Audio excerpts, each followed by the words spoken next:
Guys, today on the Game Time Guru podcast, I'm bringing on an expert in the SIC, the Southern Idaho Conference of Basketball here in Idaho. His name's Coach AJ. I came in contact with this guy because I followed his Instagram page. I noticed what he was doing was pretty special. He's making some noise over in his Instagram page last year, and I was able to follow high school basketball more in depth because of him. So now we get to join forces on the show. This is the Game Time Guru. So, what time is it? Game time! This is the Game Time Guru podcast, where I interview sports figures from all over the world to help deliver a panoramic view on sports. So whether you're a former athlete, one of the crazies, or simply a casual sports fan, this is the perfect show for you as we peel back the curtains and learn from our guests every single week. I'm your host, Shane Larson, and I'm helping you see sports through a different lens. What's up, everybody? Welcome back out to the Game Time Guru podcast. As you guys know by now, it's almost been 4 years running. My name is Shane Larson, host of the show. Excited to be here with you guys yet again with another amazing guest to talk about some sports topics today. Got to give a massive shout out to my sponsors over at 208 Printing. These guys get the job done. They're local here in the Valley. So if you guys are listening and you're from the Treasure Valley, even if you're not, these guys can get all your printing done, embroidery, anything like that. They get all my swag finished. So make sure to go check them out, madeby208.com. You can follow them on social media. I'll put it here in the description. 208 Printing. They are the reason the show runs the way that it runs. So I got to give a massive shout out to them. So we need to introduce our guest here today. And before I do so, I'll tell you guys how I even came in contact with this guy. See, I was following some social media feeds. I think it was like the last year, and I noticed there was this Instagram page that came up for EBC Basketball, and I'm like, "What is this? I don't even know this guy. He looks familiar, but I don't know him. But maybe it's just through social media." And I'm like, he keeps on all of his stories. I would see like behind the scenes stuff at the games, like he's at these games and he's giving updates, live updates of these games, and he would talk about the players. And I'm like, dude, this is dope. I'm getting like crazy good information about all of this, and I was like, I'm getting like in-depth info on the local high school players and teams from all around in the Southern Idaho Conference. I love this. I love it. So what I did is I started following him and just kind of made the connection through social media. And then lo and behold, about a year and a half later, I'm actually being able to have him on my shows. His name is AJ Niebergall. We're going to call him Coach AJ. AJ, thanks so much for joining the show, man. Nah, thanks for having me, man. I'm excited. I appreciate it. Absolutely, brother. So, Coach AJ, let's get a little bit of a background about who you are. We'll talk a little bit more about what you're doing with social media, but we want to know you. This is the whole point of bringing you on the show, is getting to know you. So, where are you from and what's your sports background? Oh, man. So I'm from Portland, Oregon, born and raised. Went to LaSalle High School for 2 years, Oregon City High School. Played some college basketball and some college baseball. Ended up walking on. I went to Cal Lutheran to play basketball for a year, then ended up walking on at Oregon State for a year. Didn't get the chance to really play or anything, but got to have that experience, kind of reached a goal of mine. So that was a big moment for me. And then, life happened. A lot of things changed. I won't get too much into that, but, stopped playing basketball for a while, had a bad stress fracture injury in my left foot. And then ended up playing college baseball a couple years later when I decided to go to a smaller school just to kind of get school done. So I went and played some college baseball, met my wife, and the rest is history. But I was a football, baseball, basketball guy. Family didn't let me play football in high school. My dad was a college football player. I was a quarterback, all growing up. And dad was a college football player at Linfield University in Oregon. And he dealt with some injuries and stuff, so he didn't let me end up playing high school football. But so I was a big baseball, basketball guy. Baseball is probably my best sport. Had a couple uncles that played some Major League Baseball, so I was around the sport, my entire life. But I love basketball, man. I was passionate about it. I love the pace. I love the ability to be creative, all that type of stuff. So yeah, I had a successful high school basketball career. Played 4 years varsity, 2 at LaSalle, and then transferred to Oregon City. Got to play at University of Oregon, Oregon State, and some state tournaments. Set a couple of assist records at Oregon City, and then had a chance to play college ball, and then played some baseball, which was crazy because I stopped playing baseball my junior year of high school when I transferred. because I just wanted to get locked in on basketball.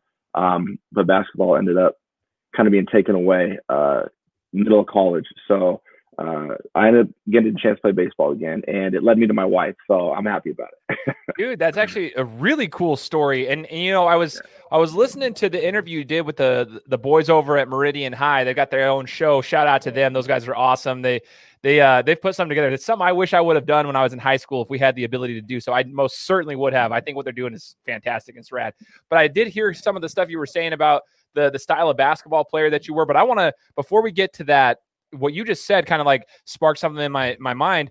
The fact that you were a multi-sport athlete, playing all sports, and then kind of like, you know, as you got older, football kind of fell to the side because parents didn't want you to do that. And then, you know, you focus on two, and then eventually it was one.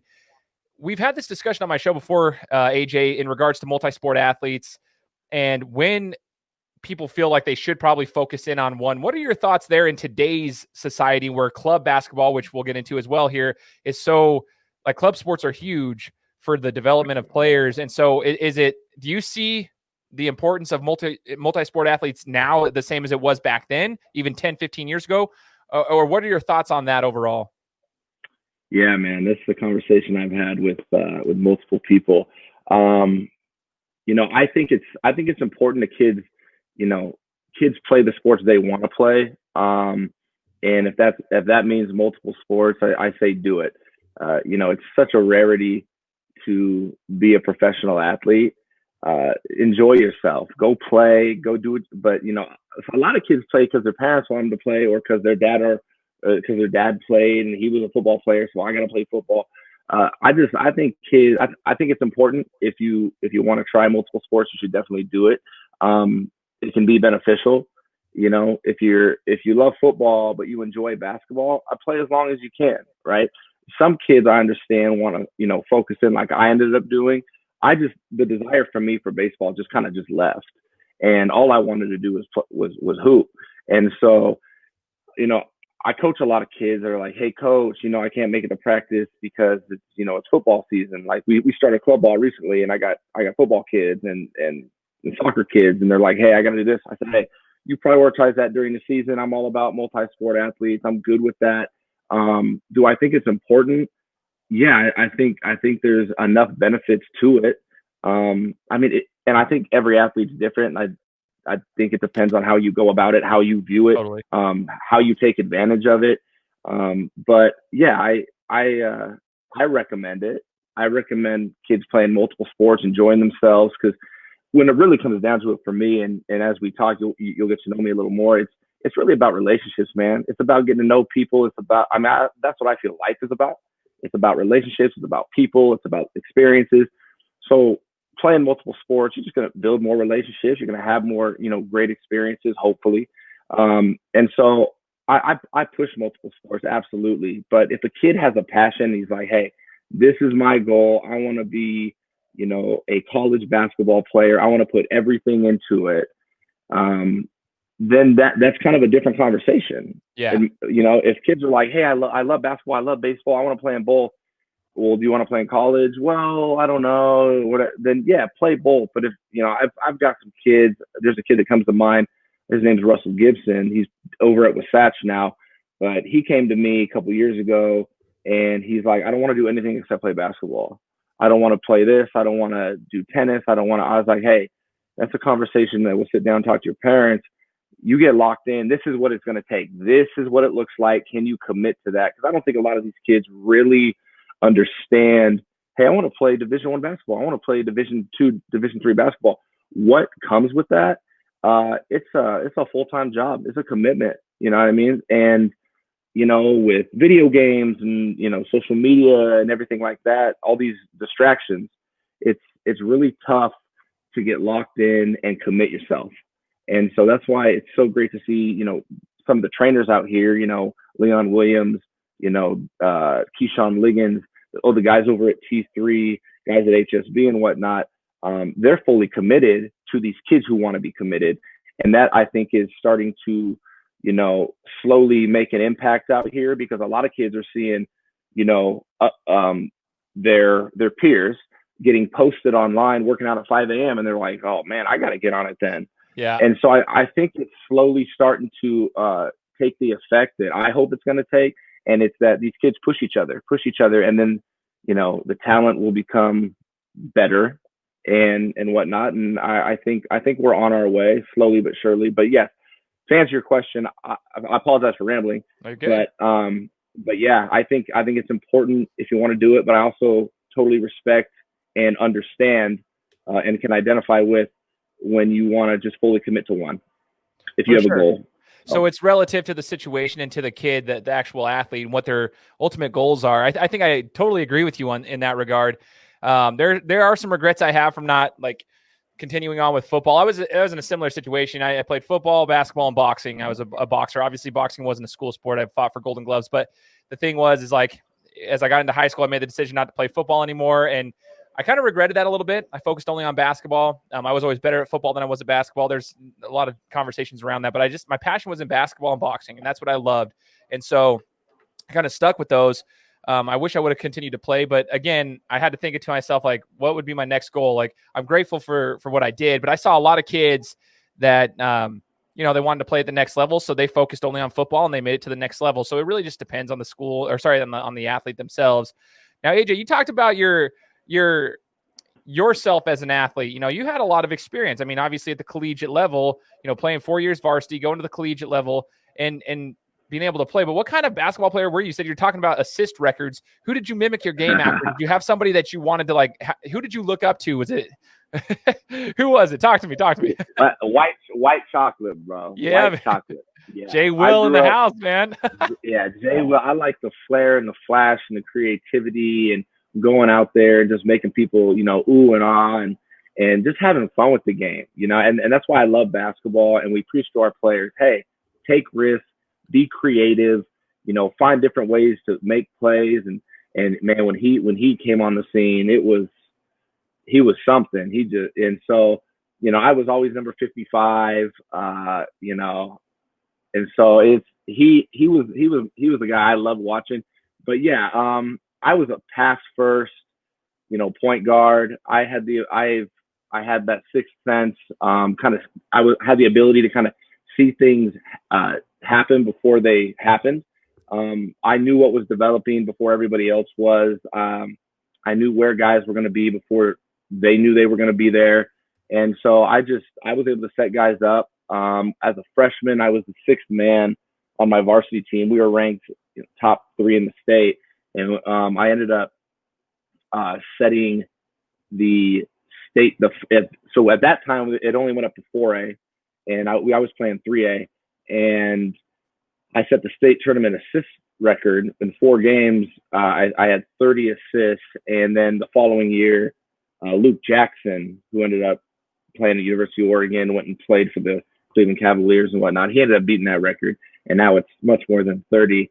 But yeah, so that was something I did. And then I went to Oregon City High School, and I set single season assist records there. And I love making plays for other guys, man. I love getting other guys off. And I had the ability at times to dominate a game without even having to score a basket. And I love that because it was so different and it was so, unexpected, and people just, that you had to game plan for me and I didn't need to score a basket. But, my averages were, my junior year, we had a bad injury to our top scorer start of the year. I ended up having to score more. So I averaged 14 and I think 8 my junior year. And then I ended up averaging 11 and 9 my senior year. And we ended up winning the league for the first time in 25 years. We beat Kevin Love and his boys over at Lake Oswego. And then we went to the state tournament and got upset in the first round. So I don't need to talk about that, but yeah, I'm a pass first point guard who I can shoot it a little bit. If I'm kind of a streaky shooter. If I get going, I mean, my high in high school was 35. I can get going, but I'd rather have 15 assists than 40 points any day of the week. That's so awesome, dude. And you're name dropping, white chocolate for the younger generation out there that, you guys might not have been blessed to be able to watch that, but he was truly like remarkable. The infamous behind the back elbow pass, just like everything that he did, it was insane. And it was it was so much fun to watch the creativity. It's cool that you mimicked your game after it, man. It's that's a cool way to be. I had interviewed a guy on the show. His name was Tamir Goodman. It is Tamir Goodman. Sorry, not was. His name's Tamir Goodman. He was known as the Jewish Jordan in the late 90s. And Tamir was talking about that too. Like, he had dyslexia and he battled with that. But when he was on the court, it allowed him to see things differently, and he was able to be super creative. So when you're talking about that stuff, sometimes like point guards, like pass first players, they see things so much differently. It's like the court opens up differently. You can see things like LeBron will talk about all the time. He'll see things two steps ahead, like before the players get to their positions. He knows what's going to happen 2 steps ahead. And so it's just kind of cool. What are your thoughts on LeBron's game? Like, I don't care if you're a LeBron fan. Do you like his game though? Do you respect his game as one of the elite players in the history of basketball? When he's not necessarily a quote unquote score first player, he's more of a, he looks to get his teammates involved first, similar to like what you were saying. Yeah. I'll definitely touch on that. I'm a Portland Trailblazer fan, so it's tough to talk about any Laker. I think Michael Jordan is the GOAT. I'm gonna throw that out there before I go here. LeBron is my age. I actually had I was a game away in a Vegas tournament when I was in high school to playing against LeBron's team, but we ended up losing and they won, so we didn't get to play him. But so I'm the same age as him. I watched him through high school. We were in the same tournament together and stuff. But what LeBron James has the ability to do with passing the basketball and making everybody around him better, it's the same type of thing. Like when I watched him in high school, and I told this story to the Off the Rip guys, is that I went and watched him play, and the dude had 4 points in the game, but I think he ended up with 18 assists. And he would cross half court and just wait for the double team. And then he was so big and strong, he's just throwing no-look passes, finding open shooters. They put the right guys around him who can move without the ball and understand how to do all that. And the dude dominated the game. He was the best player in the gym by far, and he had 4 points in the game. And I was like, this dude is different. And it comes down to IQ. And my favorite players are guys like LeBron James. Like I said, he's a Laker, so I'm not even going to go there. I can't stand him now. But he guys like him and Steve Nash, Jason Kidd, guys like that, who their IQ and what's going on up here is dominating everybody else on the floor. And most of these other guys don't even realize it, but it's what's going on up here. The IQ aspect of it is those are my favorite players. I have a tough time with guys like Russell Westbrook and, rest in peace, Kobe Bryant, kind of his game, where it's just volume scorers. Guys that have to shoot a lot, to score a lot, and guys who, and I understand those guys are both generational talent, but I love guys like LeBron who they look to make the right play instead of just get theirs and get their shot up. It's kind of that selfless basketball. And, not that these other guys are, because Westbrook averaged a triple double. I mean, right. But he doesn't have that kind of that sixth sense of, seeing what happens before it happens and being able to get guys open with his eyes and get guys open with his mouth, and I won't go too much in depth with that, but, LeBron's the type of guy that will tell a guy, hey, come get the ball. And the guy understands that means, hey, back door. And so he understands that the defender, if LeBron says, hey, come get it, the defender is thinking, oh, the guy's going to pop. I need to deny. But his teammate already knows, oh, he wants me to backdoor. It's just using his mouth to misdirect the defense. I mean, that is so advanced. And I try to teach my kids that, like, yo, get each other open with your mouth. Like, understand that what you say, the defender is going to process, and you can do the opposite, and it makes the game easier. And LeBron James is better than that anybody in the league. And that's why he is who he is. And that whole MJ LeBron debate, I think LeBron is just Magic Johnson on steroids. I think Kobe was more like Mike, but Michael's mental, that's why he's a GOAT for me. He was just completely different in that aspect, like nothing I've ever seen. And LeBron, the way he can make plays at his size and his understanding and his IQ, being the type of athlete he is otherworldly. So For sure, man. I love the whole discussion. Like it's something like I've never touched base on is getting people open with your mouth, things you say. That's super, super impactful. He does that all the time. And it's like an underrated part of the game. Like no one talks about that. I think you're the first person I've ever heard talk about that openly, like about like that's one of the strengths to his game. And I also do appreciate like his efficiency. Scoring, like he's not like he can go off, he can get his when he needs to get his, like if he needs to score he will, but he's not a great shooter. He never has really been a great jump shooter, but he'll get streaky some games, and then some games he's off, but he's efficient as a scorer. And that's what I've always appreciated. Like he'll shoot in the 40s, sometimes 50% throughout the whole season. And people don't understand, as a basketball player, to average in the mid 40s percentile range for scoring, that is super, super efficient. That is unbelievably efficient. You're literally hitting almost every other basket that you take, which is unheard of. And then he's scoring 20 plus a game. I mean, and then he's obviously dishing and getting his teammates involved as well. I just think players like that. That's where Westbrook kind of, I've separated the people like Jay Kidd and Nash and LeBron from like the Westbrooks, because Westbrook's not efficient. He's like the exact opposite of that. And he's a volume scorer. And, you know, rest in peace again, Kobe, but he wasn't efficient. There's a lot of times where he was like 8 for 28. You know, I mean, that's not efficient. That's 20 possessions that your team doesn't have for like a bucket. Exactly. You know what I mean? So that's tough. But, you know, AJ, you've got a lot of experience in basketball and sports in general. Obviously, like just hearing you talk about it's so cool. I geek out about this kind of stuff. But, you know, you're from Oregon. Now you're in Idaho. We just talked about how I kind of came in contact with you on your social media feed. You're covering the Southern Idaho Conference with basketball, like kind of all these athletes. You're around a lot of these young basketball players. What brought you to Idaho? And first off, before we even get to that, what is EBC? So what brought you to Idaho? And then how did you get involved with EBC? And how did we land here? Oh, man. So EBC, man. So my wife is from here. Okay. We were living in Bend, Oregon for a little. Bend is like in between Portland and Boise, right? And we kind of wanted to be away from our families, do our own thing. And then when we started having kids, we're like, let's go be around family, get a little help. So we moved out here. Such a safe, great place to live. I'm a real estate agent, so the market was, you know, starting to sizzle a little bit. Now, obviously, it's the hottest place to move in the country. But so we came out here. We were able to buy a house out here, and you know, quality of life and all that. So we got settled here, and I had started a club up in Bend, Oregon. I did it for 1 year. Started a club out there, coached some high school basketball out there at Mountain View High School. We were one of the best teams in the state out there. 4A, that's when it went up to 5A. And so I got plugged in there. Then we moved out here, started having kids and stuff. I wasn't really thinking about coaching. I was just trying to get my real estate career off the ground. Obviously, I'm not from here. You know, you got to start networking and whatnot. So my wife got plugged in over at Eagle High School, coaching JV volleyball. And so that's what she's doing right now. She's been doing that since we moved out here. And so once she got going, I was like, man, I think I kind of want to get back into it. I want to start to get to know people. I thought it would help with my real estate business, give me a way to network, kind of get myself out there. And with my personality, I was confident that that was going to be able to happen. And so I ended up getting plugged in over at Eagle High School, coaching their freshman team. They wanted to start a freshman team. They didn't have anybody to coach it. So I reached out just in time, got hired out there.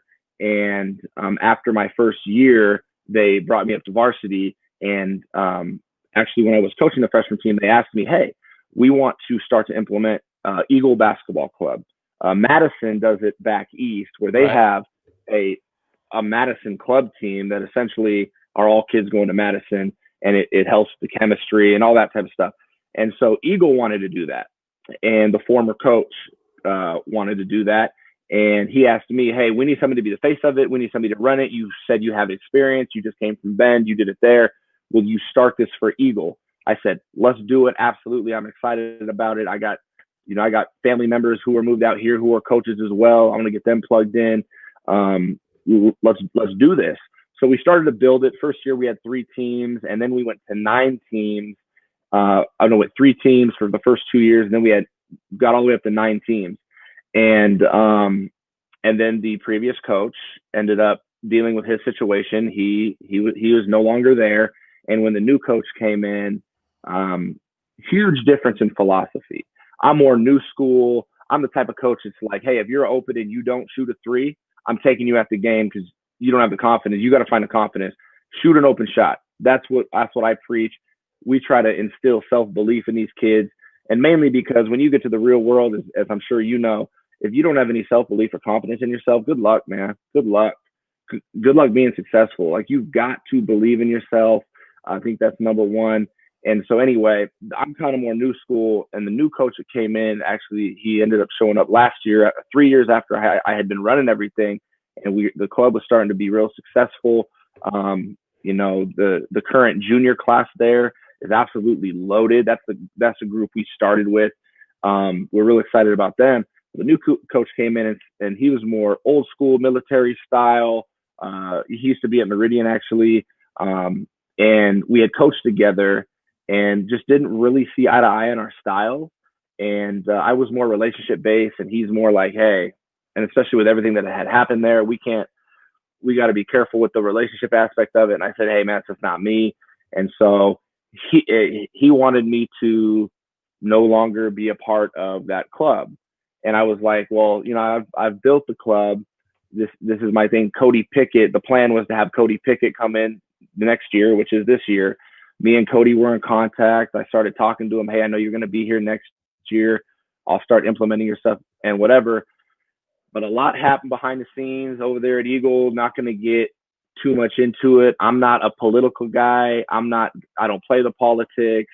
You know, I do things differently. I'm an inner city kid from Portland. I wasn't about a lot of the things that started to happen last year. And so it got to the point where I don't want to say I stepped away. I feel like I was more ran out. And that's just me being honest, and that's fine. Everything happens the way it's supposed to. But so I was very close to getting that job last year. I thought I had it. I heard from multiple people that, hey, you're going to be the 1 year interim coach until Cody Pickett's done here with the girls. And Cody and I had already talked. I was going to just kind of get everything set up how he wanted and just get it ready for him to come in. And they had a great team last year with Tanner Hayhurst and Jaden Carter and Jordan Kemp and all these guys. And so, and I had those are guys that I when I started, they were freshmen, right? Right. So I've grown with them, coached them since they were sophomores, juniors. And so I was excited about it. Didn't play out that way. A lot of other things went on, and they had to, you know, make the decision they made, make the safe decision. And so, and after that decision was made, things kind of unraveled. And so I ended up I kind of got ran out, but I made the decision, like, I'm stepping away. I'm just going to make this easy, and we'll take EBC, which was Eagle Basketball Club originally, and which a lot of people don't know. And I'm going to just do my own thing club wise, and I'm not going to coach high school basketball because I'm not dealing with that, all that type of stuff again. And so I changed the E to Elevate, and it took me a while to decide because I didn't want to change it too much. But the E to Elevate, you know, we're here to elevate kids' experiences, their games, all that type of stuff. We love what the word elevate means. We looked it up in the dictionary, and we were like, that's perfect. That's what we're about. And so we changed it to that. And honestly, I started going to games last year. Like at the start of the year, I remember I was at the Skyview Meridian game.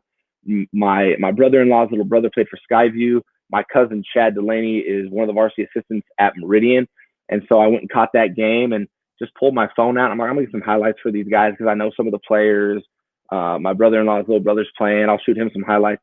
And then I just started posting on our club page, our EBC club page, that we had already had. But I think we had EBC, our club page, and then I kind of tweaked it a little bit. And then I just started posting on there. And honestly, it kind of just grew legs and took off. And I just kept going to games, getting highlights. I was getting great feedback from students and parents and athletes. And I was like, hey, listen, if I'm going to be going to games and I have the ability to, you know, help these kids get some exposure and get their names out there and feel good about themselves. And it was just a positive, encouraging platform for me to just kind of, you know, do what I'm about. And that's just show people love, man, and have fun. And so I just grew and grew and grew. Coach Sainer over at Meridian saw what was going on early on. And he's like, you want some all access? Come check out the practices. What do you need to help build this page and you know, help people get interested in our conference and these kids? And so it just kind of grew, and I had help, you know, from there. A few other, Coach Nettleton helped me out over at Mountain View. You know, Coach Offerspot, over at Centennial. These guys, did what they could, gave me access to some of their players. They were real cool with me being at the games, and whatnot, getting, close-ups and all that type of stuff. So it was fun, man, and it was fun for me. And, people, I made a couple sweatshirts, and people were like, hey, like, I want one. And that kind of grew, and now we're doing sweats and shorts, sweat shorts, and just having fun with it. And and we aren't charging up to wazoo for it, but there's a cost for it. But we're just trying to get the brand out there, and just trying to put a positive, uplifting, encouraging kind of feel with EBC, and just continue to grow and get ideas and build it. And yeah, it's been fun, man. And that's how we are where we are. It came out of nowhere. I'm a basketball fanatic, and I'm a relationship guy, and I've coached all these Eagle kids I'm still extremely close with. A lot of them don't play for me anymore because Cody and those guys over at Eagle started Mustang Basketball Club. And so they kind of restarted their thing over there, and I support that. And I tell all my Eagle guys, Cody Pickett's running this thing. I highly recommend you go over there and you do what Cody Pickett wants you to do, because in my opinion, he's one of the best coaches in the state of Idaho, hands down. I think we're going to see that this year. But yeah, man, that's kind of how it happened. And it was sad. It was a really sad situation for me, and it was difficult for me because I'm very caring, very emotional, very transparent, forward guy with my feelings and whatnot. And it was a very difficult time for me, but so much good has come from it, and it happened the way it was supposed to happen. And I still support Eagle. My wife still coaches there. I love the kids. I love what Cody's doing, and no hard feelings. All is forgiven. And hopefully, it's mutual. But yeah, man. So it's a tough situation, but turned into something beautiful. So, dude, that is insane. Just like hearing the whole story, I had no idea that it started with the Eagle Basketball Club. See, that's what I'm saying. That's why I wanted to have you on the show, kind of talking about the history of it all. And it's interesting. You name dropped a couple guys. Cody was on my show talking about his NFL experience as well as his high school basketball coaching experience. Coach Jeff Sainer was on the show. His son was on the show. We've had a couple guys on the show from like Meridian as well, just kind of talking about their stuff. And it's just weird because now you're name dropping them, and I understand why though, because you've had the connections with everyone. Guys, I'm going to tell you right now, I think it's at EBC Basketball, right? Like, is this the correct one, AJ, here on the screen? Is that your Instagram handle? That's correct. Yes, sir. Okay, go follow EBC Basketball. It's EBC_basketball. So go find this on Instagram, guys, and make sure to check this out, because what you're talking about, it gained so much momentum. That's how I came across it. I remember, AJ, I was sitting there going through Instagram, and I saw your stuff come up on Instagram on the stories, and I'm like, dude, he's like tagging players, and I'm seeing like in-depth stuff. So I've also had Paul Kingsbury, who runs idahosports.com, but unfortunately the SIC has a couple of like things in place to like limit what Idaho sports could even do for coverage, right? So it's like you couldn't get anything for any information. But last year, I was just following your stuff every single game. I'm paying attention. I'm a Meridian alum, so I like to kind of follow what they're doing over there. And they finally made the state tournament for the first time last year since when I was a senior in high school. So it was kind of a cool moment for me, but I felt like I knew the teams. I felt like I knew the players, because you're always posting, you're tagging these players, and that's good for these young guys. It's good to get their names out there. It gives them confidence, gives them a little bit of a boost, and it gives them the exposure that they deserve, in my opinion, especially in Idaho. I mean, this conference doesn't get enough exposure, and it's highly unfortunate with the news outlets, the sports outlets that we have available. They don't give them the exposure I feel they deserve.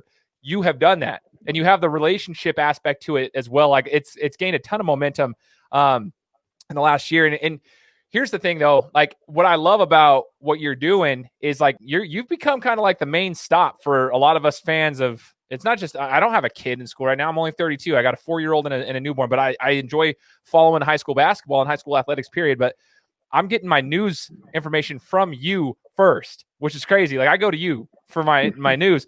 And we're talking about like right now, as we're recording this, the coronavirus has hit. It's caused a lot of little bit of hiccups here and there amongst everybody in all the globe and everything and whatnot. But the SIC for basketball has been changed up a little bit too. I would like to touch base on that a little bit, AJ, and what you know so far. I mean, everything's changing. It's evolving daily as far as like what's the information. But, could you talk to us about that and how you feel that impacts the players in regards to the changes that have been made before the season starts?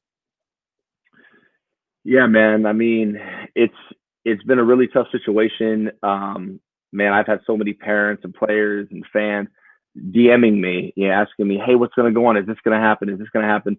And to touch on what you just said, I'm very blessed to have the relationships I have, because I've got lots of coaches and administrators even emailing me, texting me, "Hey, here's what's going on, just so you know," like feeding me this information to be able to feed awesome. everybody.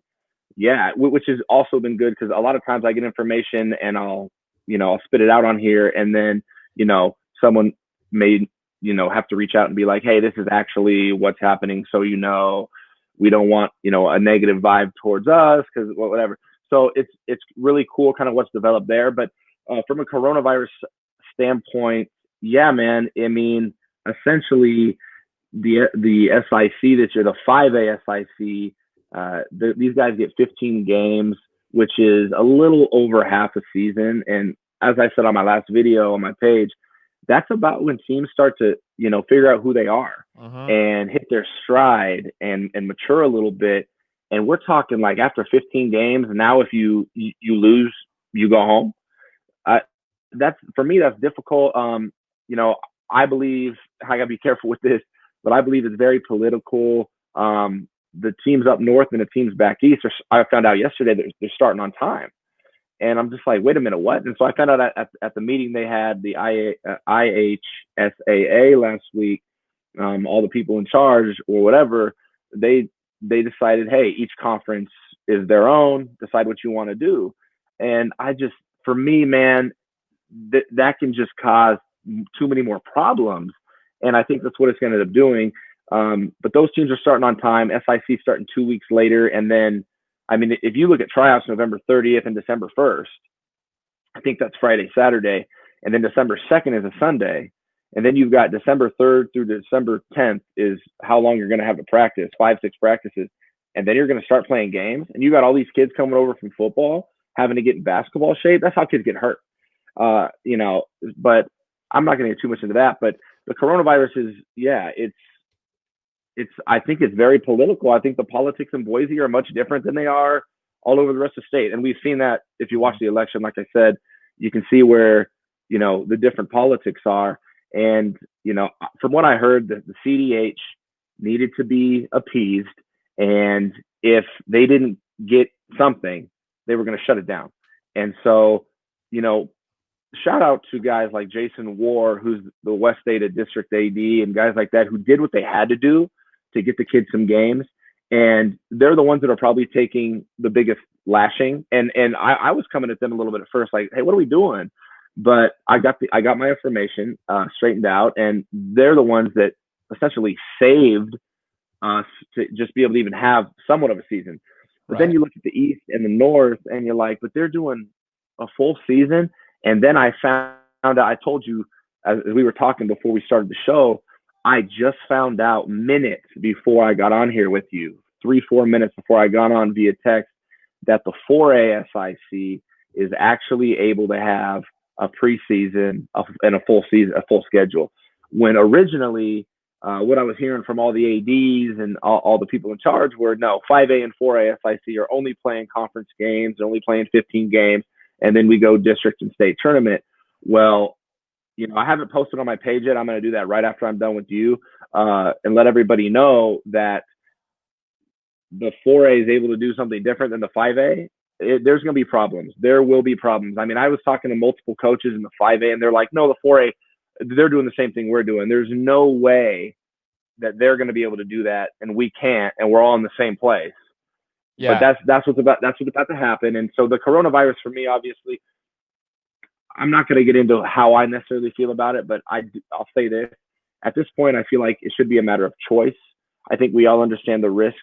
We're at where we're at with it. And I think parents and, coaches, I guess, and the players, they have to make that decision. Do they want to take that risk or not? Because the fact of the matter is, man, my opinion is every day we get out of bed and we walk outside, there's risks. There's going to be risks. And I understand this is a little bit different because of how contagious and how rampant this is. But man, it's the kids are the ones paying for it right now because we're so indecisive and we're so divided. And like I said on my page, I just feel like what's happening here with the decision making on high school basketball is just a reflection of what's going on in this country. We can't get on the same page. We just can't get on the same page, and it's sad. And in this case, these players are going to pay for it. And there are so many good players that have improved significantly this summer, and in the 5A SIC, that 15 games, man, it's tough because the more the better when it comes to, you know, getting recruited and your numbers. And now you've got to play great every game to feel like your statistics are going to be where they need to be, which puts more pressure on kids. And I actually read an article that was put out, I think it was the University of Wisconsin, did a study on how this whole thing is affecting the mental of these kids, these high school kids, like, you know, taking away the athletics and having them have to be inside. And it's not good. It's not good. I'm going to post it on my page soon, the link for people to be able to check out, but it's not good for kids' mental health, their physical health, all these different things. And I just hope we get it figured out, man. And hopefully this election ends and it takes a hit on the coronavirus. And it, you know, I don't know. Like I said, I don't want to get too much into that, but it's definitely affected things negatively. But better safe than sorry at the same time, but to each their own. Totally, man. And what I respect about your answer there is it comes down to choice. I mean, you see it in all sports, even at the next level of like college football, for example. It was similar to that. Like one conference can play, but the next conference can't. They're all making their own decisions, but the NCAA has no say in it all, apparently. So what is the NCAA's job? There was a lot of question marks, and it was taking away these athletes' ability to choose whether or not they wanted to play. They had the option to opt out. Let them decide for themselves. And like you were talking about, what I have a hard time with, you know, it's obviously this thing is real, but you know, you got to let people make their decisions. And for athletes, especially young athletes that were like me, for example, I didn't start on varsity all 4 years. I got on varsity my senior year, and that's when I was a late bloomer too. I graduated when I was 17, but I didn't actually come into my full form of basketball till I was 21. But when I was 17, I led the SIC in 3-point percentage in the 5A. Shot 47% from the 3-point line. I was great then, but like I needed that time to develop. I was trying to put myself in their position. If it was between my junior and senior year where I made the biggest gap, like physically, I put on 20 pounds. I felt good athletically, but it took me a while. I needed to develop. I wasn't ready for that game yet. And if they were to tell me right before my senior year, when we were all ready to like, that was finally like when all of our guys were together at Meridian that we had played with in middle school and stuff. Finally, all of us are on the same page. We all took different journeys, JV, varsity, freshman, soft, whatever. Finally made it to varsity our senior years. We're all together. If they would have told me like we can't play or we're only playing half a season, I would have been devastated because it took me a while. That was the year I was actually going to be able to play and I was going to be able to make an impact on the varsity level. And there are a lot of kids like that. They take a different journey. They're not on varsity every single year. So this is their opportunity to get in front of scouts. This is their opportunity to take their game to the next level, to elevate their game, if you will. And it really makes me sad on their behalf because their decisions are being made for them. They don't get to make the choice, right? And ultimately, it comes down to them and their parents if they're not 18, you know. But at the same time, that choice is being removed, and it's really sad to see, especially at the high school level. But I am glad. I will say this to put like a positive twist on it. I am glad they get to play because I was, after talking to Jeff Sainer, man, like I was stoked for Meridian coming into this season. I'm like, yes, okay, so let's see if they can kind of kick the curve, like just move, keep the momentum rolling. And when they were talking about potentially canceling the whole thing, I was like, oh my gosh, you've got to be kidding me. But at least they get to play. And I'm hoping that will be, you know, and like you said, things will happen in the next week or two. And we'll see if things kind of change in the narratives that are being spoken about around the globe, especially here in the Valley. Now, as we wrap up, AJ, you know, this year's going to be kind of weird, right? It's an odd year, but based on the kids that you follow, the guys that you know, all the relationships you've built, name for me 3 sleepers that we should keep an eye on across the SIC for basketball this year that maybe people don't know. Just like talk about 3 sleepers that you know of that we can name drop here. Are you asking players or teams? Ooh, I'm going to say players first. Maybe we'll talk about teams later, but let's say players real quick. 3 sleepers that are players.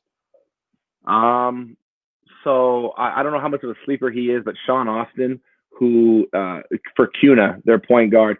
CUNA was 4A last year. They're jumping back up to 5A. He's a Division I quarterback. He's going to Montana State. He's going to jump on the scene in the SIC. People who watched the SIC last year aren't going to know much about CUNA. this kid is an absolute bucket. He can play, man. He can get up and down.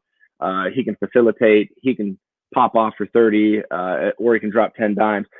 Kuna is a type, and I talked to some coaches at the 4A level, Coach Harrington over at Middleton. Middleton's going to be one of the top 3 teams in Idaho this year. Lucky for the 5A SIC teams that they're 4A. But I talked to him and tried to get some information about Kuna, and he said, dude, look out for Kuna, the way they're coached. And Sean Austin is the type of kid that if you have a kid like that on your team, you can beat anybody any night if he is feeling himself. So Sean Austin, I'd say, would be the first one. Rafi Labrador from Eagle. Rafi Labrador he's one of the highest IQ, best passers in the entire state of Idaho. Last year, Eagle, they had a hole at the point guard position.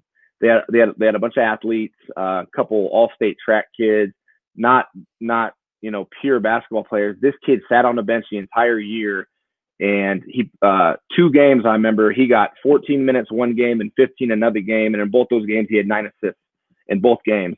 And they needed another playmaker to go along with Tanner Hayhurst, guys that could make play for other guys. Right. And so he sat on the bench last year. Was absolutely mind-blowing to me, devastating. If he's on that team and he's their starting point guard and he gets implemented the way I thought he should have, I think Eagle won state last year. If they didn't have to run into Rocky Mountain. Because I think if Eagle would have beat Bora in the semis, I think Eagle would have potentially beaten Post Falls in the state championship, and they still had a hole at the point guard position offensively. And so this kid's going to come in. He's going to be Eagle's guy. Cody's going to love him. He's going to love Cody Pickett. He was a club kid for me. I coached him at Eagle. He is not very well known, but he is going to be. This kid is getting some Division III looks, some Division II looks. Coaches reaching out to me about him that saw him play this summer. He's very high IQ, very smart kid, can really shoot it. Physical guard, about 6'2" guard. Going to the basket, he's real tough to stop, but great passer, just a phenomenal passer. And Eagle has a team that once they get comfortable with Cody, they've got such high IQ guys, such smart kids over there, that once it clicks with them and Cody this year, Eagle's a team that could go win a state championship this year if they put it together in time. I think the shorter season hurts them a little bit, but I know who Cody Pickett is, and I know that I do not want to face a Cody Pickett team when it matters. I'll tell you that. And he's got the guys around him who are mostly my club guys and the guys I've coached for the last 3-4 years. I coached them all this summer, who are going to buy in, and Labrador is going to be leading that charge, and he is going to be, I think, a first team all conference guy potentially. And then lastly, let's see, who am I going to go with? I think Ethan Pierce. Ethan Pierce is a kid at Meridian who's going to come off the bench. Meridian is the best team in the state of Idaho. I want them to prove it for me. I've got Post Falls winning it this year, but I think Meridian is the most loaded team. I want Meridian to win it. I've got family connections there. I've got friendships there. But Meridian's got, their top 6-7 guys are top of the probably 6-7 of the top 15 players in the SIC. And then they've got this incoming junior, Ethan Pierce, whose brother Jordan was on the team last year. Ethan Pierce is going to come off the bench for them. He's a 6'7" wing, and his defensive IQ may be the highest in the entire SIC. He's not a big, slow, 6'7" type clunker down low. He plays on the wing. He's a slasher, but defensively, he is maybe one of the top 3 defensive players in the entire SIC. And I think Meridian's got 6 of the top 8 defensive players in the entire SIC. Sainer doesn't talk defense. He doesn't do defense. He laughed at me when I started talking about this, and he hit me up and said, "What are you doing talking defense in Meridian?" But fact of the matter is, McKay Anderson, Jason Fisher, Davis Thacker, Joe Empoyo, they got 6'10", Rowberry down low. And then they got Ethan Pierce. Those 6 guys are probably 6 of the top 8 defenders in the entire SIC. And Ethan Pierce, nobody knows about because they're so loaded up front. He's going to come off the bench and make a huge difference for them. His weak side defense, like I said, his defensive IQ is not, it's just not something I've seen from a kid his size in the SIC or around this area. But so that's a name probably not a lot of people would expect. He's not going to come average 10, 12 points a game. He could be a 4 to 6 point a game guy, but the impact he's going to make off the bench defensively and getting up and down the floor with his athleticism at 6'7", he's going to be a kid to watch. He's the type of kid that I would look at as a college coach and be like, this kid can do some things. And I think, offensively, he's not going to have to do anything this year. He's just going to be able to get up and down the floor. Plays are going to be made for him because of these other guys they got. But you're a Meridian guy, so I want to throw a Meridian guy in there. And Ethan Pierce is a kid I'm excited about, and I'm excited to see develop. I love hearing that, man. It's funny you talk about length. Like, Meridian's got a lot of length. There's a lot of kids these days have a lot of length. I look at a lot of these teams, Rocky Mountain, for crying out loud. I was looking at some of their players the last 3-4 years. I'm like, what is in the water over there? Because these kids are 6'6", 6'7". Even their bench players, 2 years ago at the state tournament, they were introducing the bench players, right? The guys coming out of the bench, and every one of them was 6'4", 6'5". I'm like, what is happening over there? That used to be Eagle High when I was in high school. Eagle High was all the big kids. But anyways, my point with that is I remember one time at basketball practice, I was a junior at the time. Our varsity coach had us all standing there, and we were getting lazy on defense as a whole entire unit, both JV, all the way from freshman up to varsity. We were being pretty lazy with our communication on defense and having our hands out, the typical old school. Everybody should have their hands out especially when you're playing a zone. And I remember him showing us. We had a couple tall guys on the team, and he goes, "Look at everybody with their hands down, and what the passing lanes look like."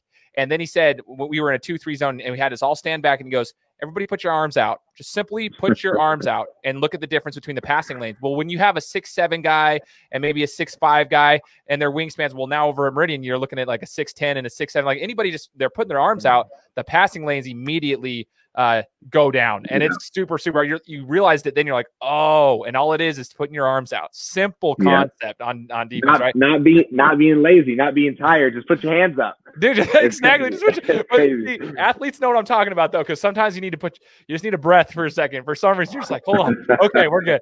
But that's crazy. That's good insight to hear, because not a lot of people know that. So you mentioned you have Post Falls winning at AJ, but you do think Meridian could be the best team in the state. They just got to prove it and put something together.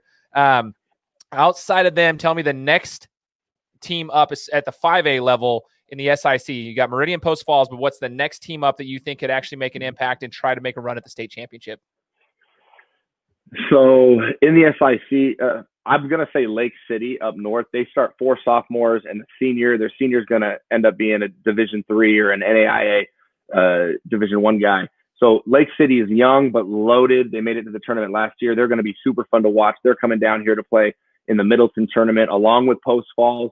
Really excited about that. I'll post that schedule here soon. But I'm going to have to say, even though one of the best players in the state, Jaden Hansen, went out, Rocky Mountain, like you were saying, the athletes they have, the shooters they have, they're just different physically. They believe they're supposed to win every game, and they're a different type of physical out here than you see. I think Meridian can match it because the type of players they got. But Rocky is always the most physical team in the league, and Idaho and certain teams in the SIC are known for being soft. I know Eagle has always had that. Hey, you're soft. Cody's not going to let that happen. So I'm going to say Rocky or Eagle. The SIC is going to be so crazy balanced now that Jaden Hansen is out for the year, which is devastating, because I thought it was going to be Meridian Rocky. I thought Rocky was a team that was going to give Meridian, fits. But now that Jaden Hansen, their best player, 3-year starter, state champion when he was a freshman, now that he's out, I think that separates Meridian and Rocky a little bit. And now I think Rocky's a little bit closer to Eagle, CUNA, Mountain View, Boise Centennial, all those teams, Timberline. I think 2 through 9 is you have no idea who's going to end up where. It's going to be absolutely chaos. It's going to be so much fun. It's going to be tough to predict for me this year. But, Boro's defending back-to-back state champs. They got guys back. The Bergeson kid is getting better and better and better. And so there's all these teams I can name that I'm excited about. They've all got their strengths. They've all got their weaknesses. But it's who's going to have, I'm hearing about a couple transfers at different places. How good are they going to be? But ultimately, Rocky Mountain, because of their mindset and because of their physicality, I think is the next team up in the SIC until somebody else proves that wrong. I just think Meridian's too good. They're too loaded this year. They're so just at every position, and they got guys off the bench. But then I think it's Rocky, and then I think Eagles, the gap is closed because Jaden Hanson is no longer there, and because I'm such a believer in Cody Pickett. I think Mountain View has a chance to be very good. They've got some chemistry issues they have to deal with. But I think Lake City, I would say, is the next team in the state that has a chance to win a state championship. And then I would go Rocky Eagle probably. Man, it's crazy to hear it. You're talking about the SIC. That's what it was like when I was in high school, my senior year, the SIC from top to bottom. I mean, you had at the time Mountain View. That's when we had Scott Thompson, Tyler Shoemaker, some of those guys at Mountain View that ended up playing the next level for whichever sport. And but then the rest of us down here, like 2 through 8, 9, it was like a crapshoot, man. Like everybody was competitive, and that was what was kind of cool about it. I mean, heck, we almost got upset by Boise was winless that year in the league play, but they still competed with that, which sucked. When it took a 3-pointer at the buzzer for us to win in districts, otherwise we would have been out. So I mean, it was almost the worst upset ever because we would have gone home, never had a chance to go to state. But it's just crazy. I love that kind of basketball, though. Rocky, I've got my best friend's little brother, Spencer Morehouse, plays for them. And I've just watched Spencer kind of through his development as well, just seeing how much better he's gotten. He came with us for a City League basketball game last year, and just like the development he's shown even since then. But even at that time, I'm like, dang, Spencer's like, he's got some skill. He's got the Euro step. He's got a lot of, like, he's skinnier, but he's physical. He's stronger. And just seeing him since then, even, I'm like, dang, he's good. Like, Rocky's got some athletes. They just have to get the confidence built up and the chemistry now that they lost their top guy. But like you said, it's going to be exciting, man. And I encourage everybody who listens to this to go follow Coach AJ. Go follow EBC Basketball. I put it up here. We'll put it one more time. EBC Basketball on Instagram. Go follow him and see what he's doing, because he's giving you guys insight to what's going on in the exciting Southern Idaho Conference. Regardless of the coronavirus or whatever, basketball is still on in some capacity, and we should be thankful for it because the kids get a chance to play. So, AJ, I appreciate you joining me, man, and sharing your insight, and hopefully we can do it again sometime, man. You're awesome, and just thank you so much for joining the show. Dude, I appreciate it. Let's definitely do it again. I like hanging out and just chatting with you, man. You know what you're talking about. Love your show, and keep killing it, man. Love what you do for us out here, too. Yeah, I appreciate you, man. For all listeners out there, make sure to follow him and make sure you subscribe to the podcast as well. Make sure to leave me a 5-star review on Apple if you get an opportunity. We'll be coming to you next week with another interview. Guys, thanks so much for listening to another episode of my show. Now, if you could go and do me a favor, head over to iTunes, give me 5 stars, and leave me a review. It would be greatly appreciated. Thanks, guys. Appreciate your support.